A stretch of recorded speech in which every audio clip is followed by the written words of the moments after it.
بسم اللہ الرحمن الرحیم۔ شام کا دوسرا سفر۔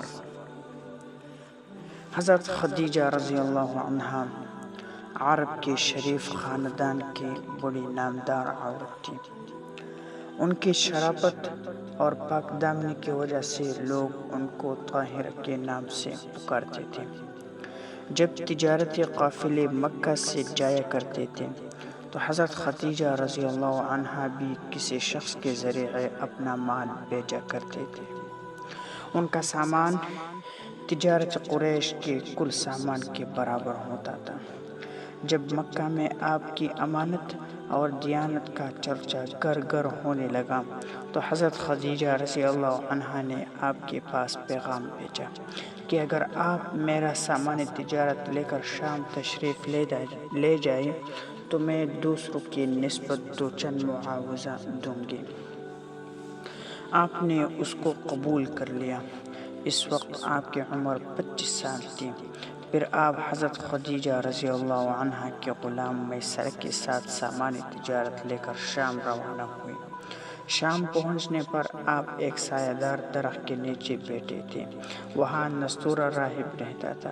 وہ آپ کو دیکھ کر آیا اور کہنے لگا، عیسیٰ بن مریم کے بعد آج تک یہاں آپ کے سوا کوئی نہیں اترا۔ پھر میسرہ سے کہا، ان کی آنکھوں میں سرخی ہے۔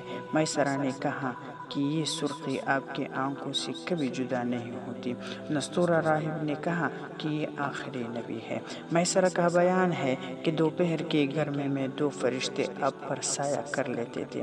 واپسی میں جب آپ مکہ داخل ہوئے تو دوپہر کا وقت تھا اور فرشتوں نے آپ پر سایہ کیا ہوا تھا۔ حضرت خدیجہ رضی اللہ عنہا نے بھی آپ کو اس شان سے آتے ہوئے دیکھا اور پاس والے عورتوں کو بھی دکھایا۔ سب کو بہت تعجب ہوا۔ میسرہ نے واپس آنے کے بعد سفر کی تمام حالت حضرت خدیجہ رضی اللہ عنہا کو سنائی۔ آپ نے پورا مال حضرت خدیجہ رضی اللہ عنہا کے سپرد کیا۔ اس مرتبہ آپ کی برکت سے تجارت میں اتنا نفع ہوا کہ کبھی اس سے پہلے اتنا نفع نہیں ہوا تھا۔